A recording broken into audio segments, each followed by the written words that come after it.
Hello, welcome back to the channel. I'm Damo, and on today's pedaler video I'm going to tell you why I bought a 1989 Peugeot 205 Gti 1.6. Okay, before we get started on this pedaler video, don't forget, if you haven't done already, please subscribe to the channel, click the little bell icon, and then you get notified whenever we do another video. Cheers. A couple of cars have been sold and we haven't done a video for a while. I'll do a bit more of a video on why I sold those. So we got rid of the Mark II Audi TT, got rid of the Volkswagen Karmann Ghia from 1966. Needed to replace it with something I had a desire to drive or get into, something that was a true driver's car.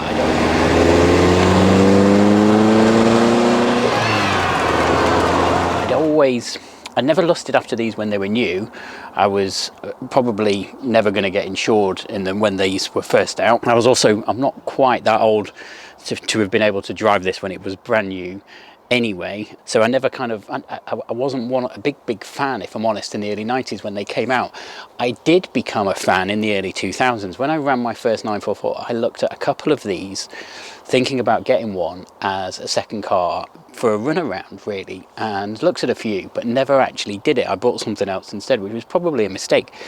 Ever since then I've had that itch to scratch to get a 205 GTI. Had the two cars in the garage that weren't really satisfying me from a driver involvement and engagement perspective. I'd had the Lotus before, the M3, the 911. I wanted a driver's car. I set about looking for a 205 GTI. It didn't take me long, actually. Facebook groups for these cars are probably the place to go. This was actually on a car auction site which had sold to a guy that then wanted to sell it on again because he bought another classic that he saw at the NEC.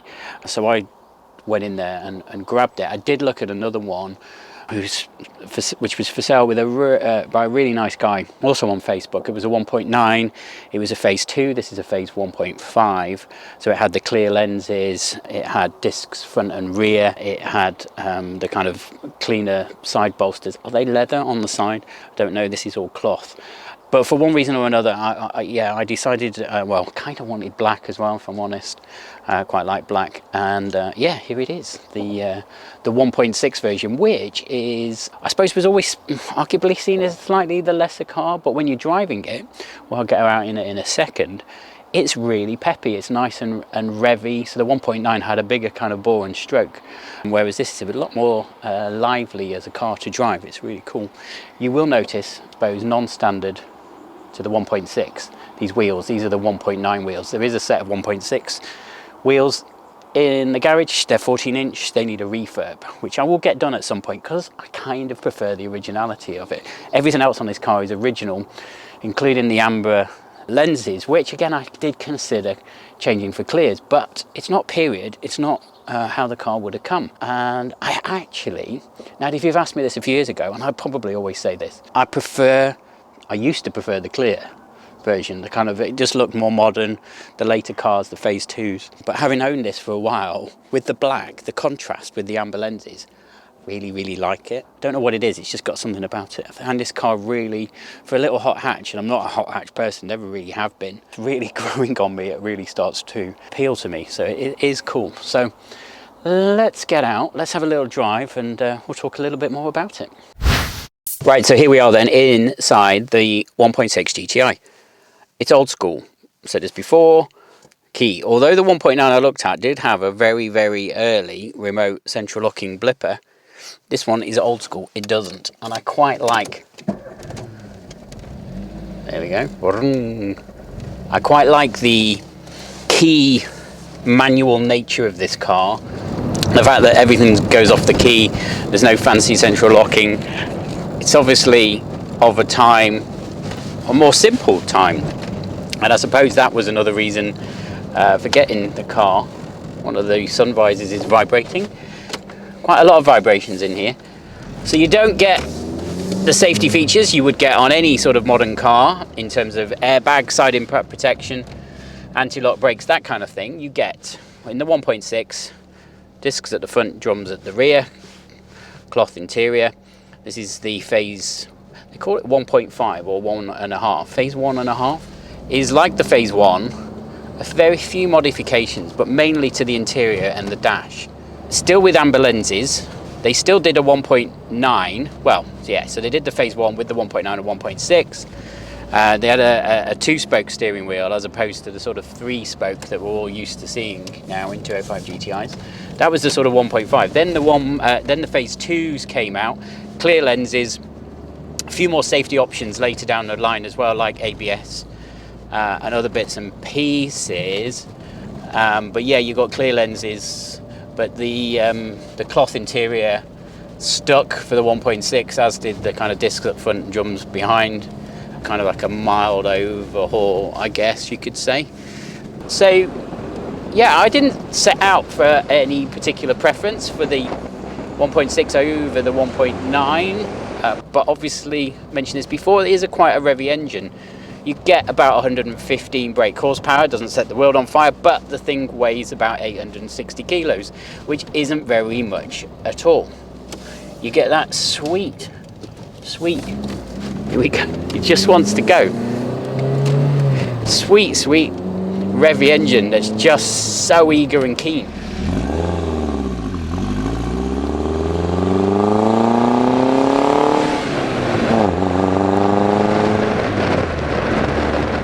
Yeah, you're watching this video and you've probably watched, if you're into 205 GTIs or thinking about buying one, millions of videos on them, and there are so many.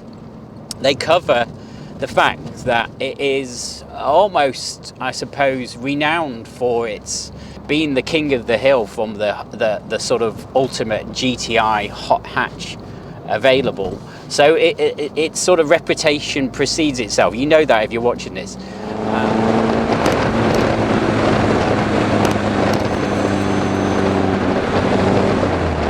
And so there's not a lot I can add with regards to that. I can kind of agree with it. This is a non-power steering model. Most of them sort of were. It is a little bit heavy at low speeds. If you're kind of trying to maneuver it in a car park or reverse park, it's not the easiest in the world, which I tried to do the other day. But the flip side of that is when you're motoring on, you've got a lot more driver feel. This is a very, I suppose, raw car. If you're used to more modern cars, it's a lot rawer. You really do have to kind of get hold of it and sort of drive it properly.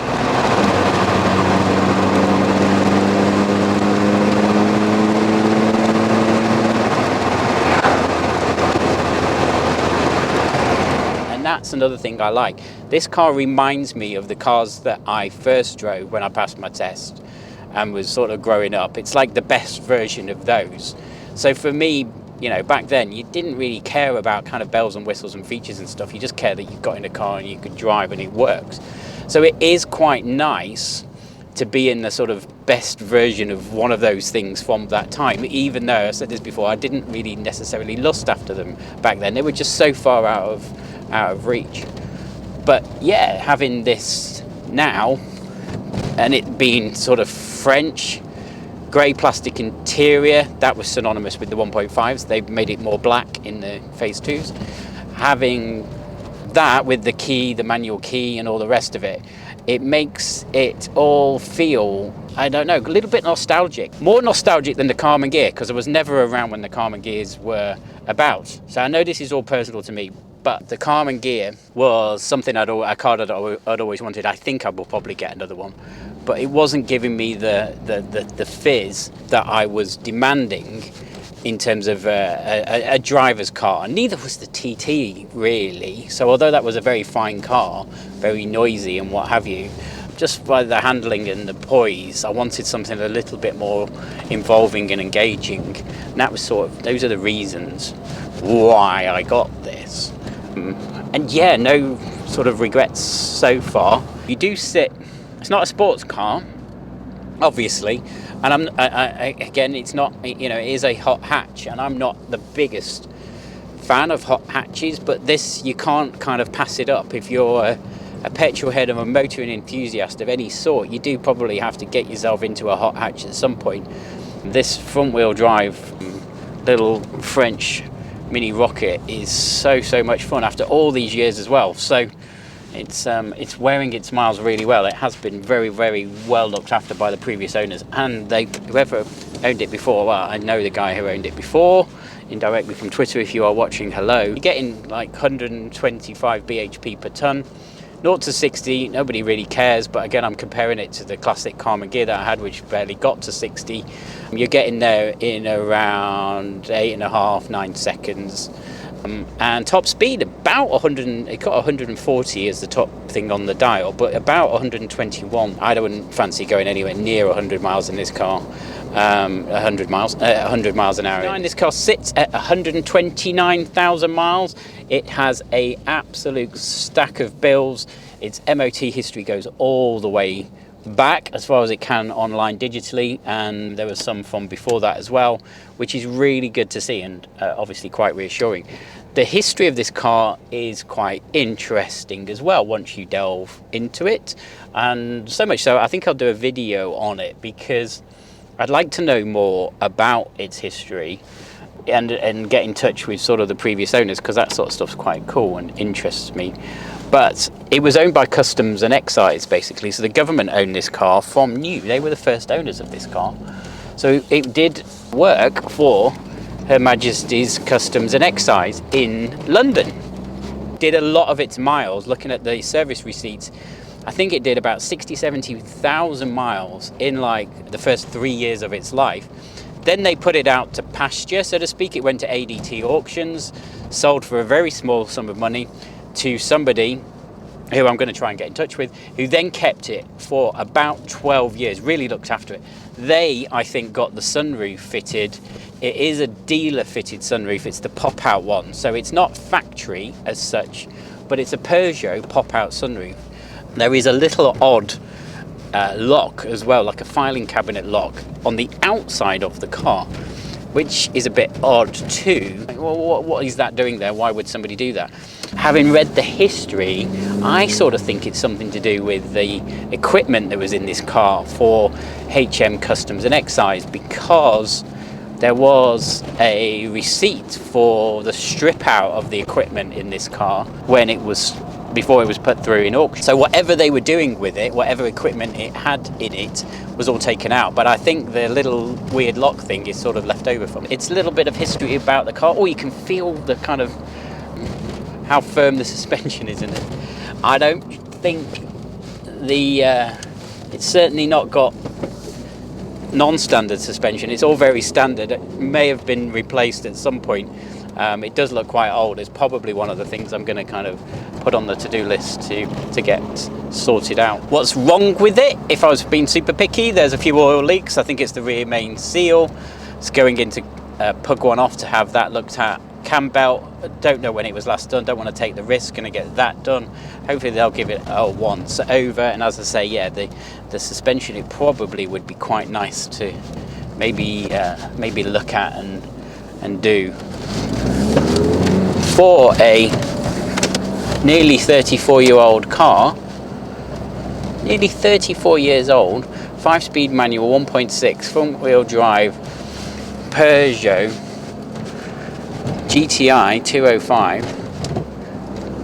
Yes, it's a cracking bit of kit. There is a big enthusiast following for the 205 in general, and there is, when you look, quite a lot of 205s that are being well cared for and fettled and still on the road, which is so good to see. Because you can't say that love's shared for most French cars.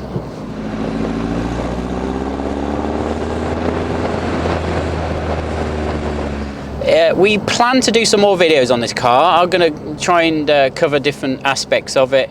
There's a few little things I'm going to try and do to it to get it even better than it is, just because I like to do stuff. And yeah, so stay tuned. If you haven't done already, please subscribe to the channel. Give this video a thumbs up, and we'll see you again very soon. Thanks for watching.